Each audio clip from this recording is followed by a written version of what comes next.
Good morning sir. ನನ್ನ ಹೆಸರು ಅನಿತಾ ಅಂತ. ನಾನು 7th HOT batch student sir. 2 days back ನಾನು ಈ ಬುಕ್ ಶಾಂತಮಾರ್ಗದಿಂದ ಭಾರತೀಯ ಸಂವಿಧಾನ ಮತ್ತು HOT ಪುಸ್ತಕ ಬೈ ಮಾಡಿದೆ ಸರ್. ನನಗಿದು ತುಂಬ ಇಷ್ಟ ಆಯಿತು. ಯಾಕಂದರೆ ನಾನು 3-4 ಇಯರ್ಸ್ ಆಯಿತು ಆಲ್ರೆಡಿ ಸ್ಟಡಿ ಮಾಡ್ತಾ ಇರೋದು. ನನ್ನ ಹತ್ರ 2 ಪೊಲಿಟಿ ಬುಕ್ಸ್ ಇದ್ದಾವೆ. ಅದು ತುಂಬ ಥಿಯರಿ ಥರ ಇದೆ. ತುಂಬ ಅಂದರೆ ನನಗೆ ಅಷ್ಟೊಂದು ಸಫಿಷಿಯೆಂಟ್ ಅನಿಸ್ಲಿಲ್ಲ ಸರ್.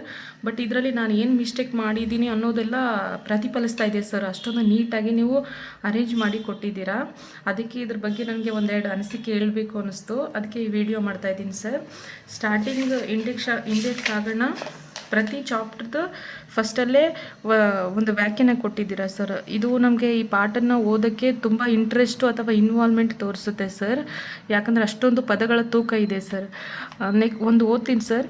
ಕತ್ತಿ ಬಂದೂಕುಗಳಿಲ್ಲದೆ ಕೇವಲ ಲೇಖನಿ ಮತ್ತು ಶಾಹಿಯಿಂದ 200 ವರ್ಷಗಳ ಬ್ರಿಟಿಷ್ ಸಾಮ್ರಾಜ್ಯವನ್ನು ಮಂಡಿಯಿರುವಂತೆ ಮಾಡಿದ ಆ ಮಹಾನ್ ಕಾವ್ಯದ ರಚನೆ ಹೇಗಾಯಿತು? ಬನ್ನಿ, ಗುಲಾಮಗಿರಿಯ ಕತ್ತಲಿನಿಂದ ಗಣರಾಜ್ಯದ ಬೆಳಕಿನೆಡೆಗೆ ನಮ್ಮನ್ನೊಯ್ದ ವಿಶ್ವದ ಅತಿದೊಡ್ಡ ಸಂವಿಧಾನದ ರೋಚಕ ಇತಿಹಾಸವನ್ನು ಅನ್ವೇಷಿಸೋಣ. ಈ ಸೆಂಟೆನ್ಸ್ ಇಂಟ್ರೆಸ್ಟ್ ಬರುತ್ತೆ ಸರ್. ಅಂದರೆ ಗೂಸ್ ಬಂಪ್ಸ್ ಬರುತ್ತೆ ಆ ವಾಕ್ಯಗಳು. ಈ ಬುಕ್ ಬಗ್ಗೆ ಹೇಳಬೇಕು ಅಂದರೆ ಸರ್, ಈ ಸ್ಟಾರ್ಟಿಂಗಲ್ಲಿ ಹೇಳಿದ್ದೀರಾ ಈ ಭಾಗದಿಂದ ಮಿನಿಮಮ್ 1 ಕ್ವಶನ್ ಪಕ್ಕ ಬರುತ್ತೆ ಅಂತ. ಅಂದರೆ ಇದು ನಮಗೆ ಇಂಟ್ರೆಸ್ಟ್ ತೋರಿಸ್ತದೆ ಸರ್. ಅಂದರೆ ಇಲ್ಲಿ ಕ್ವಶನ್ ಬರುತ್ತೆ, ನಮ್ದು ಫೋಕಸ್ ಮಾಡಬೇಕು ಮತ್ತು ಆ ಪಾಯಿಂಟ್ಗಳನ್ನು ಬಾಯಾಟ ಅಥವಾ ಕಂಠಪಾಠ ಮಾಡಬೇಕು ಅನ್ನೋದನ್ನು ತೋರಿಸ್ಕೊಡುತ್ತೆ ಸರ್. ನೆಕ್ಸ್ಟ್ ಇಲ್ಲಿ ಬರೋದು ನೋಡಿದ್ರೆ ಬಂಗಾಳದ ಗವರ್ನರ್ ಜನರಲ್ ಅಂತಂದು ಬ್ಲ್ಯಾಕ್ ಪೆನ್ಲಿ ಬೋಲ್ಡ್ ಮಾಡಿದ್ದಾರೆ ಸರ್. ಇದು ಮತ್ತು ಸುಪ್ರೀಂ ಕೋರ್ಟಿನ ರಚನೆ, ಈ HOT ಇವೆಲ್ಲ PYQ ಸರ್. ನಾನೆಲ್ಲ ನೋಡಿದ್ದೀನಿ. ಪ್ರತಿಯೊಂದು ವರ್ಡ್ಸ್ PYQ ಆಗಿದ್ದಾವೆ ಸರ್. ಇಲ್ಲಿ ಏನು ಅನ್ನೆಸೆಸರಿಯಾಗಿ ತುಂಬಿಸಿಲ್ಲ ವರ್ಡ್ಸ್ಗಳನ್ನು. ಇದು ನನಗೆ ತುಂಬ ಇಷ್ಟ ಆಯಿತು ಸರ್. ಮತ್ತು ಇದು ರಿವಿಷನ್ ಪಾಯಿಂಟ್ನಿಗೂ ತುಂಬ ಹೆಲ್ಪ್ ಆಗುತ್ತೆ. ಯಾಕಂದರೆ ಪ್ರತಿಯೊಂದು ಪ್ಯಾರಾದಲ್ಲಿ ನೀವು ಬೋಲ್ಡ್ ಲೆಟರ್ಸ್ ಕೊಟ್ಟಿಲ್ಲ. ಜಸ್ಟ್ ಬಂಗಾಳದ ಗವರ್ನರ್ ಜನರಲ್ ಯಾರಾಗಿದ್ದರು, ಸುಪ್ರೀಂ ಕೋರ್ಟ್ ಸ್ಥಾಪನೆ ಆಯಿತು, ಇವು ಮೋರ್ ಟೈಮ್ ರಿಪೀಟೆಡ್ PYQ ಆಗಿದ್ದಾವೆ ಸರ್. ಅಂದರೆ ನಮ್ಮದು ಫೋಕಸ್ ಆಫ್ ಇಲ್ಲಿ ಜಾಸ್ತಿ ನೆನ್ಪಿಟ್ಕೋಬೇಕು ಅನ್ನೋದು ತೋರಿಸುತ್ತೆ. ನೆಕ್ಸ್ಟ್ ಮತ್ತೆ ಇಲ್ಲಿ ಕೊಟ್ಟಿದ್ರ ಸರ್, ಇಲ್ಲಿ ಸೂಚನೆ ಕೊಟ್ಟಿದ್ರ 1786ರ ಕಾಯ್ದೆ ಮತ್ತು 1793ರ ಚಾರ್ಟರ್ ಕಾಯ್ದೆಯು ಪರೀಕ್ಷಾ ದೃಷ್ಟಿಯಿಂದ ಹೆಚ್ಚು ಪ್ರಮುಖವಲ್ಲವಾದ್ದರಿಂದ ಮುಖ್ಯ ಕಾಯ್ದೆಗಳನ್ನು ಮಾತ್ರ ಗಮನ ಹರಿಸಲಾಗಿದೆ ಅಂತ. ಅಂದರೆ ಈ ಕಾಯ್ದೆಗಳನ್ನು ಬಿಟ್ಟು ಬೇರೆ ಕಾಯ್ದೆಗಳನ್ನು ಓದಿ ಇದು ಇಂಪಾರ್ಟೆಂಟ್ ಅಲ್ಲ ಅನ್ನೋದು ಒಂಥರ ಗೈಡೆನ್ಸ್ ಥರ ಹೇಳ್ತಾ ಇದ್ದೀರಾ. ಆವಾಗ ನಮಗೆ ಗೊತ್ತಾಗುತ್ತೆ. ನಾನು ಇಷ್ಟು ದಿನ ಏನು ಮಾಡಿದ್ರು ಅಂದರೆ ಪ್ರತಿಯೊಂದು ಕಾಯ್ದೆ ಕಂಠಪಾಠ ಹಾಕೋದು, ಅಲ್ಲಿ ಗವರ್ನರ್ಗಳು, ವೈಸರಾಯ್ಗಳು, ಇದು ನಮಗೆ ಬರ್ಡನ್ ಅನ್ನಿಸ್ತಿತ್ತು. ಮತ್ತು ಎಕ್ಸಾಮ್ ಟೈಮಲ್ಲೂ ಕರೆಕ್ಟಾಗಿ ನೆನ್ಪಿಟ್ಕೋಕ್ಕೆ ಸಾಧ್ಯ ಆಗ್ತಿರಲಿಲ್ಲ ಸರ್. ಅದಕ್ಕೆ thank you so much. Then next one, ಇಲ್ಲಿ ಈ ಚಾಪ್ಟರ್ಗಳಲ್ಲಿ ಇದೇ ರೀತಿ ಪ್ರತಿಯೊಂದು HOT ಮತ್ತು ಆಯಾ ಎಲ್ಲೆಲ್ಲಿ ಯಾವ್ಯಾವ ಎಕ್ಸಾಮಲ್ಲಿ ಕೇಳಿದ್ದಾರೆ ಅನ್ನೋದು ಮೆನ್ಷನ್ ಮಾಡಿದ್ದಾರೆ ಸರ್. ಆಯಾ ಪಾಯಿಂಟ್ ಅನ್ನೋದು ಇದು ಯಾವ ಡೆಪ್ತ್ ಅಪ್ ಕೇಳ್ತಾ ಇದ್ದಾರೆ ಮತ್ತು ಯಾವುದನ್ನು ಫೋಕಸ್ ಮಾಡಬೇಕು ನಾವು ಅನ್ನೋದು ನಮ್ಗೆ ತಿಳಿಸ್ಕೊಡುತ್ತೆ ಸರ್. ಪ್ರತಿಯೊಂದು ಪ್ಯಾರಾದಲ್ಲಿ ನೀವು HOT ಮೆನ್ಷನ್ ಮಾಡಿದ್ರೆ ಮತ್ತು ಯಾವ ಎಕ್ಸಾಮಲ್ಲಿ ಕೇಳಿದ್ದಾರೆ ಅನ್ನೋದು ಮೆನ್ಷನ್ ಮಾಡಿದ್ರಲ್ಲ ಸರ್, ಅದು ಕೇಳಿಸ್ಕೊಳ್ಳುತ್ತೆ. ನೆಕ್ಸ್ಟ್ ಪ್ರತಿ ಚಾಪ್ಟರ್ ಆದಮೇಲೆ ನೀವು ಎಕ್ಸಾಮ್ ಟ್ರ್ಯಾಪ್ ಪಾಯಿಂಟ್ಸ್ ಕೊಟ್ಟಿದ್ದೀರಾ ಸರ್. ಇದು ಈ ಪುಸ್ತಕದ ಆತ್ಮ ಅಥವಾ ಸೋಲ್ ಅಂತಲೇ ಹೇಳ್ಬೋದು.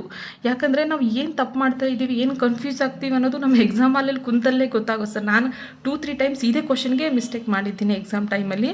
ಒಂದು ಉದಾಹರಣೆಯಾಗಿ ಹೇಳಬೇಕು ಅಂದರೆ ದ್ವಿಮುಖ ಆಡಳಿತ ಮತ್ತು ದ್ವಿಸದನ ಪದ್ಧತಿ. ಇದು ದ್ವಿಮುಖ ಆಡಳಿತ ಅಂದರೆ ಕಾಯ್ದಿರಿಸಿದ ವಿಷಯಗಳು ಮತ್ತು ವರ್ಗಾಯಿತ ವಿಷಯಗಳನ್ನು ಇದರಲ್ಲಿ ಹೇಳುತ್ತೆ ಸರ್. ಮತ್ತು ದ್ವಿಸದನ ಪದ್ಧತಿ ಅಂದರೆ ಮೇಲ್ಮನೆ ಕೆಳಮನೆ, ಏನು ಪ್ರಾಂತ್ಯದಲ್ಲಿ ಅಳವಡಿಸ್ಕೊಂಡವ ಅಥವಾ ಕೇಂದ್ರದಲ್ಲಿ ಅಳವಡಿಸ್ಕೊಂಡ, ನಾವು ಇದಕ್ಕೂ ಇದು ಮೇಲಕ್ಕೆ ಕನ್ಫ್ಯೂಸ್ ಆಗ್ತೀವಿ. ಇದು ಪ್ರತಿಯೊಂದು ಚಾಪ್ಟ್ರಿ ಬ್ಯಾಕಲ್ಲಿ ಇದು ಕೊಟ್ಟಿದ್ರೆ ಇದು ತುಂಬ ಯೂಸ್ ಆಗುತ್ತೆ ಸರ್.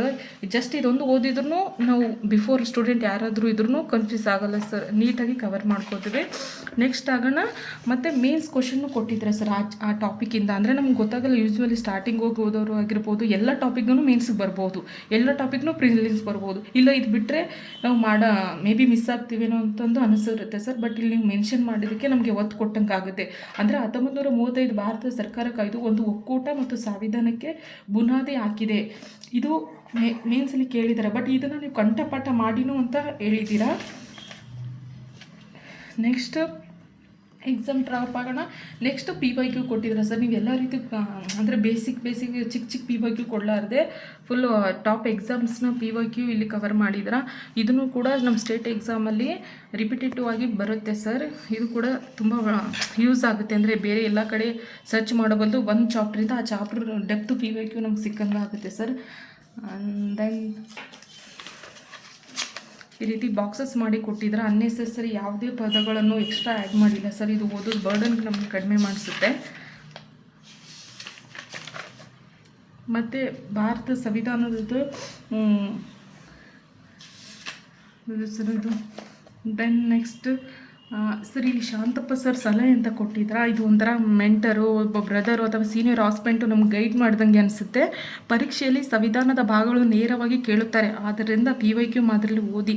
ಇಂಥ ಪ್ರಶ್ನೆಗಳಿಗೆ ತಪ್ಪು ಉತ್ತರ ಕೊಟ್ಟರೆ ನೀವು ಪರೀಕ್ಷೆ ಪಾಸ್ ಮಾಡೋದು ಡೌಟು ಅಂತಂದು ಈ ರೀತಿ ಹೇಳೋರು ತುಂಬ ಕಷ್ಟ ಸರ್. ಅಂದರೆ ಬುಕ್ಕಲ್ಲಿ ಡೈರೆಕ್ಟಾಗಿ ಒಂದು ಸರಳ ಭಾಷೆಯಲ್ಲಿ ಮನಮುಟ್ಟುವಂತೆ ಹೇಳಿದ್ದೀರಾ. And thank you sir. And next ಈ ಪ್ರತಿಯೊಂದು ಚಾಪ್ಟ್ರು ನೀಟಾಗಿ ಕವರ್ ಮಾಡಿದ್ದೀರಾ. ಮತ್ತು ಇಲ್ಲಿ ಲಾಸ್ಟಲ್ಲಿನೂ ಕೊಟ್ಟಿದ್ದೀರಾ ಸರ್. ಅಂದರೆ ನಾನು ಬೇರೆ ಬುಕ್ಕಲ್ಲಿ ಅಬ್ಸರ್ವ್ ಮಾಡಲಿಲ್ಲ, ನಮ್ಮ ಕರ್ನಾಟಕ ಬುಕ್ಸಲ್ಲಾಗಿರ್ಬೋದು, ಬೇರೆ ಬುಕ್ಸ್ ಆಥರ್ಸಲ್ಲಿ ಏನು ಅಂತಂದರೆ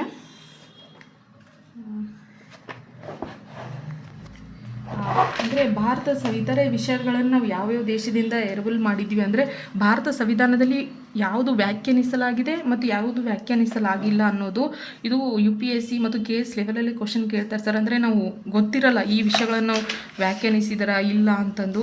ನೆಕ್ಸ್ಟ್ ಮತ್ತು ಪ್ರತಿಯೊಂದು ಆರ್ಟಿಕಲ್ಗೆ ಅದರದ್ದೇ ಆದ ಆರ್ಡ್ರ್ ವೈಸ್ ಯಾವುದಾದ್ರು ಇದ್ದಾರೆ, ನಮ್ಮ ಪ್ರೆಸಿಡೆಂಟ್ ಆಗಿರ್ಬೋದು, ವೈಸ್ ಪ್ರೆಸಿಡೆಂಟ್ ಆಗಿರ್ಬೋದು, ಅದನ್ನು ನೀಟಾಗಿ ಕವರ್ ಮಾಡಿಕೊಟ್ಟಿದ್ದಾರೆ sir. And thank you so much sir. ಇದರಲ್ಲಿ ಸರ್ ಎಕ್ಸಾಮ್ ಟ್ರ್ಯಾಪ್ಸ್ ಇದು ತುಂಬ ಯೂಸ್ ಆಗ್ತಿದೆ ಸರ್ ನನಗಾದರೆ. ಒಂದು 2 ಡೇಸ್ ಆಯಿತು ಓದ್ತಾ ಇದ್ದೀನಿ. 2 ಚಾಪ್ಟ್ರಿಗೆ ಒಂಥರ ಕಾನ್ಫಿಡೆಂಟ್ ಬರ್ತಾ ಇದೆ. ಆ್ಯಂಡ್ ರೂರಲ್ ಮೀಡಿಯಮ್ದಿಂದ ಬಂದವ್ರಿಗೆ, ಕನ್ನಡ ಮೀಡಿಯಮ್ದಿಂದ ಬಂದವ್ರಿಗೆ, ಅಥವಾ 3-4 ವರ್ಷದಿಂದ ಕೂತ್ಕೊಂಡು ಇಲ್ಲೇ ಓದ್ತಾ ಇರೋದು ಎಷ್ಟೋ ಸ್ಟೂಡೆಂಟ್ಗೆ ಇದೊಂದು ದಾರಿದೀಪ ಸರ್. ಯಾಕಂದರೆ ನಾವು ಏನು ಮಿಸ್ಟೇಕ್ ಮಾಡ್ತಾ ಇನ್ನು ಅನ್ನೋದು ಒಂದು ಬುಕ್ ಆ್ಯಂಗಲಿಂದ ನಮ್ಗೆ ತಿಳಿತಾ ಇದೆ ಈ ಬುಕ್ಲಿಂದ. ಆ್ಯಂಡ್ ಬೇರೆ ಸಬ್ಜೆಕ್ಟ್ನು ಎಲ್ಲ ಬುಕ್ಸ್ನು ಮಾಡಿಕೊಡಿ ಸರ್. ಅಂದರೆ ನೆಕ್ಸ್ಟ್ ಬರೋ ಸ್ಟೂಡೆಂಟ್ಗಾಗಿರ್ಬೋದು, ನಮಗೆ ಆಗಿರ್ಬೋದು ತುಂಬ ಹೆಲ್ಪ್ ಆಗುತ್ತೆ. And thank you so much sir.